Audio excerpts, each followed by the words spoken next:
Whatalo whatu e tatou umalawo mwhaiona awai mai I le tatou a onga po tatou whatanoanga I le so. O le vaenga muli nei po o le whawawina nei o tatou a onga na amatalia I le tolu. Vai aso o taluai. Ma o le vai aso nei po o le so le a whatanoina I vaenga lona wha. Po le vaenga muli nei. Tatou ye pia nei masina o kitopal masina ua ato whaina pe whaapitua mo le whaatupula I o tatou malamalama. Male silafia. Ia mate atu sa wanga whaaloto I whale. O loo whaangasolo pea le tatou tanoanga I le mata upu nei o le tatou Soifua Manuia. Ma ao wala e mwhaion whaatumawina I pea le tatou Soifua Manuia. Pe a tatou fo I mai tūlanga o sa wanga ma whaalavlave tupu iai tatou. O le vaenga lona whala neu whaautalaina o le mata upu e whaatatau I le toi maua. I le toi maua lea o le malosi, I le toi maua lea o le Soifua Manuia, tūlanga whapea.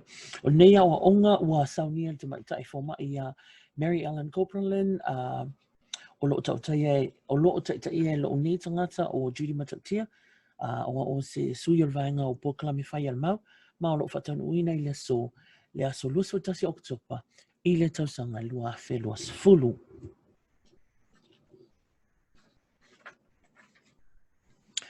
O neia o onga ua mwhaio na Faatino ina o na le langolango malosi a le mau Amerika Samoa te atu I sa wanga whaaloto I whale ma sa wanga whawhiusua inga o le mau I lona whaapupuu o lo mwhaio na Faatino whaatupeina ana Pokalami Whai e nisi o langa atupe mai le malo whitirale mo nisi whaamtalanga I whaatau I Pokalami Whai a le mau e mwhaio na ea siasi atu I au penga tu whailangi le website o le www.asalliance.co ia po o lana I tūlau o le Facebook o le The American Samoa Alliance Against Domestic and Sexual Violence.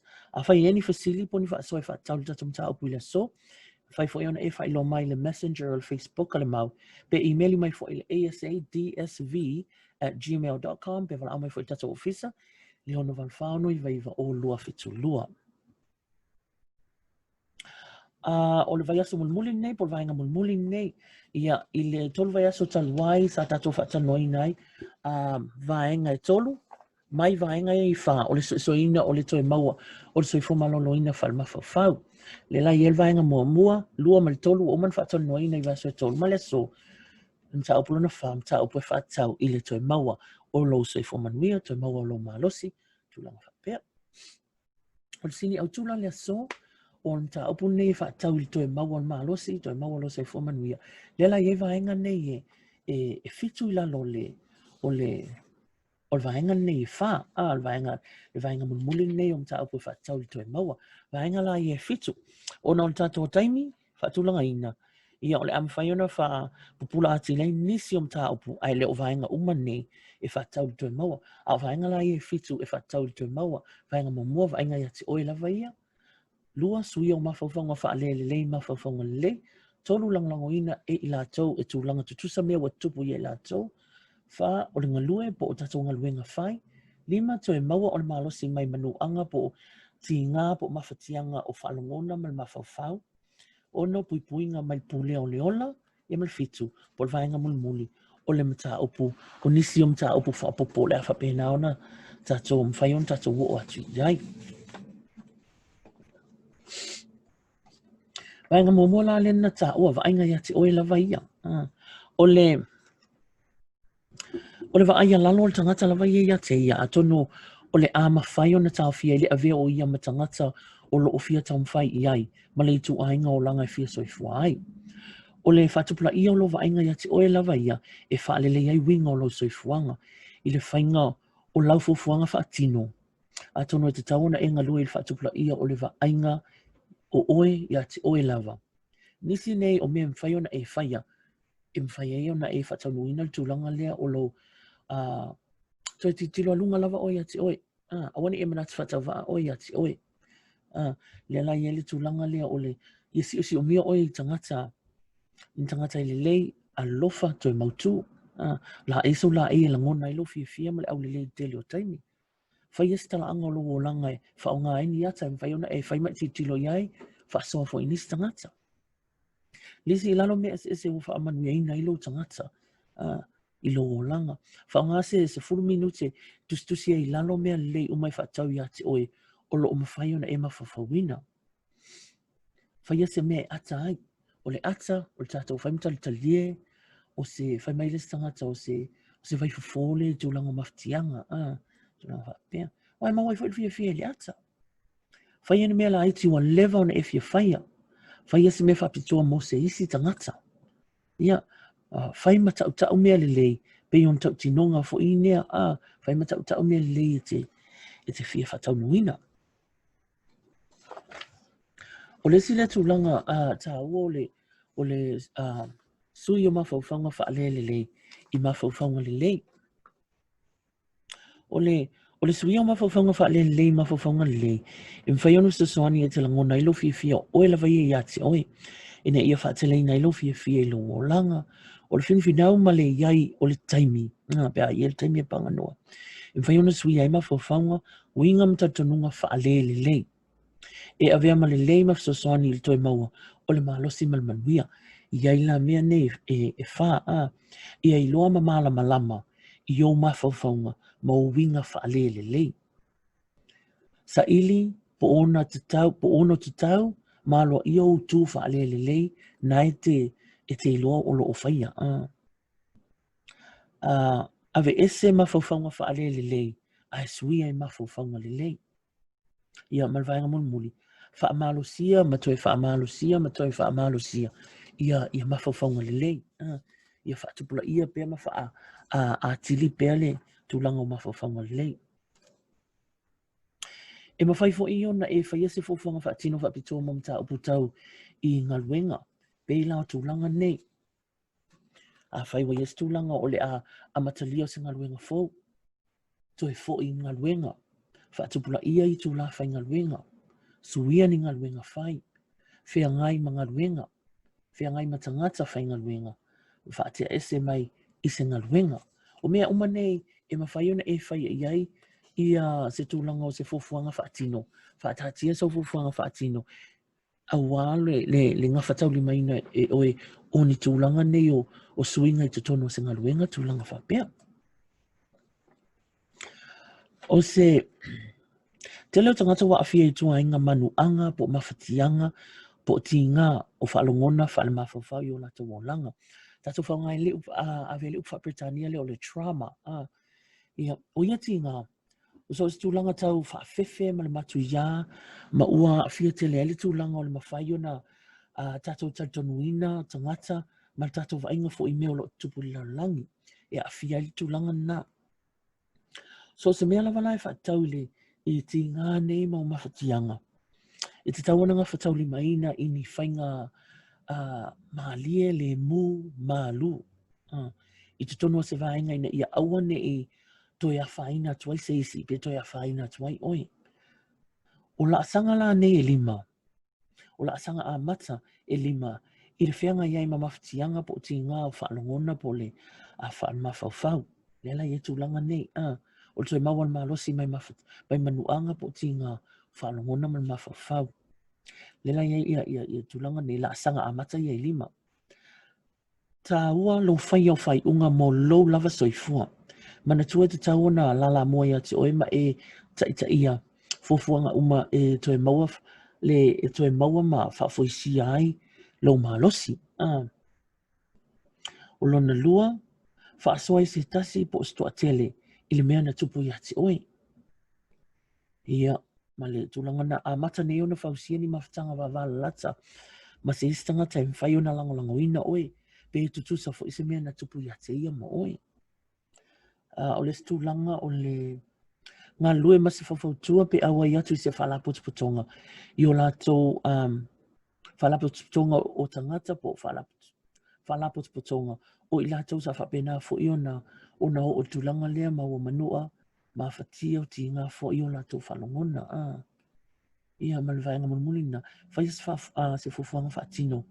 Ina i mwhaiona e whaia ia mea e te tauana Faatino ina ia whatumawina i lo maloloina, ma mwhaiona e tali atu ai fo i tūlanga o ni whalongona whale tonu, pe whale lelei, pe hao le taimi e tūla i mai ai ia tūlanga whale tonu.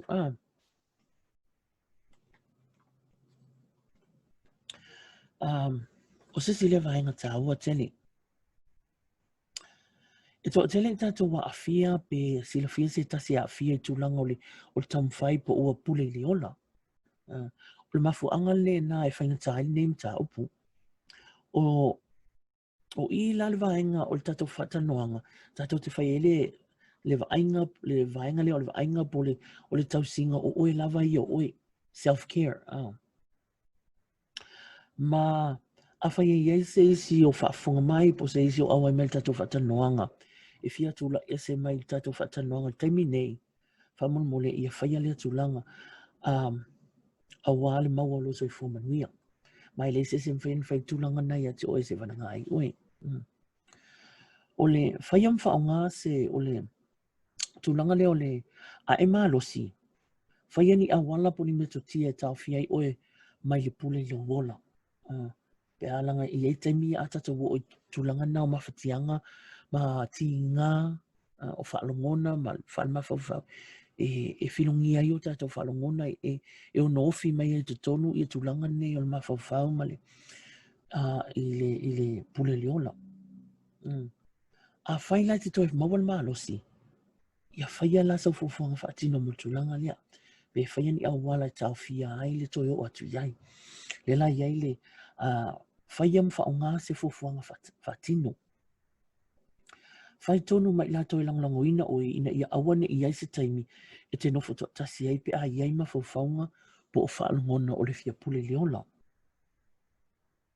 Ilo le whaatasi mal whaltar vai, le tūlanga whala au ina ia awane I ova se vaenga whala au po o lau ino manga o yati oe.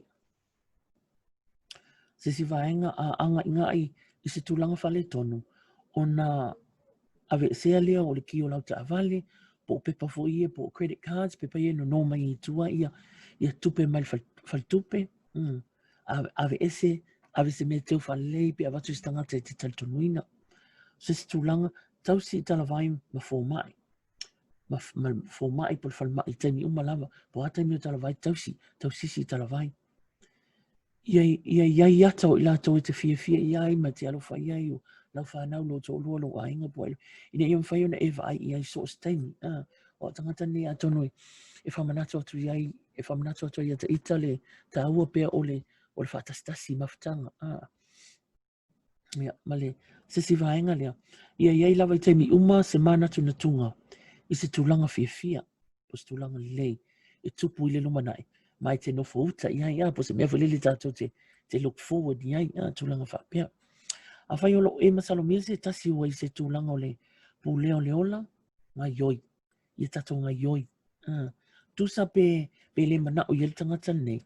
Wa atono e mana o mia. Mo le whaasawina o lona Soifua. O lona ola. Ma o se sila le vaenga po vaenga muli le o mta upu whapopo. Mta upu whapopo la ia iai tūlanga lea. O le o nofuanga I nofuai. Nisi ia me mwhai ona whai elau fuafuaga Faatino. Mo nofuanga I nofuai. Titilo ni suinga atono mwhai ona whai e nofuanga o lo e nofuai. E whaatupula ia elo Soifua Manuia. Pe mos whatete inga. Whai titia le whaaputu, teu whanua. Totoni la au, po ani me whapea. E te iloa o e te whiwhi ai. Ma ho elo Soifua Manuia. Ia lona lua o tu a inga o langa. Ia whiangai, tauli maina ni tūlanga o lo langa I te sila fia. E mawhai ona whaatupula ia ilo wola. Whaatulanga staimi e tau ona whaataunuu ma mai ai ia lea tūlanga. Po ani mea vie mon suinga le lei mo lo wolanga. Ia malvaenga munmuli o le whaoso fianga. Ia tato maua pe I whaoso fianga te leo taimi. Ia maa o le whaoso fianga le. Ia whaias fuafuaga Faatino. Whaamau au whaamoemoenga. La sanga mo mea te mana o mia. Whaamau whaamanuianga whaaleaso. A apa atu isi mo se sosoani, ia mawhai tau I tala o le toi Manuia o le Soifua Manuia, o le toi Maua o le Soifua Manuia, o le sitangata. A tonu e mwhai fo I ona e whaia whataita I mea lai whai le sitangata, leo mafuai fo I na maua I la tolu Soifua Manuia. Ia, ma o tatou o atu le whai unga, o le tatou se e atu se ui o tatou vaenga lona whao, po le vaenga muli, o le tatou o onga po tatou whatanoanga, I au wala, po o fuafuaga Faatino mo le toe maua o le soifua manuia. Talosia atonu sa mawhai o na a watu se whaapulanga ina i mwhai o na whaonga e nisi. Whaftaitele mo le awai mai tatua o onga le so, ia e mesi ai fo i vai aso e tolu o mwhai, sa mwhai o na watu ai se isi vai ngol tatou. O le tatou mta upu. Ai ai ni fasili po ni natu e whaatau tatou mta upu i le aso nei, po isi fo i vai ngai tolu o mai e on whaatano ina. Whafsota i mai le mau, i le tatou messenger o le tatou le tu lau o le Facebook, po le email i mai i le asadsv@gmail.com. Ia polo wala amai fo tatou ofisa i le ono valfa o no iva iva o lua fitulua. Ia Manuia tele Fuafuaga uma ni aso o ha ua Judy matautia mai le mau am Rick Samoa te atuai sawanga whaftai tele mai ia Soifua.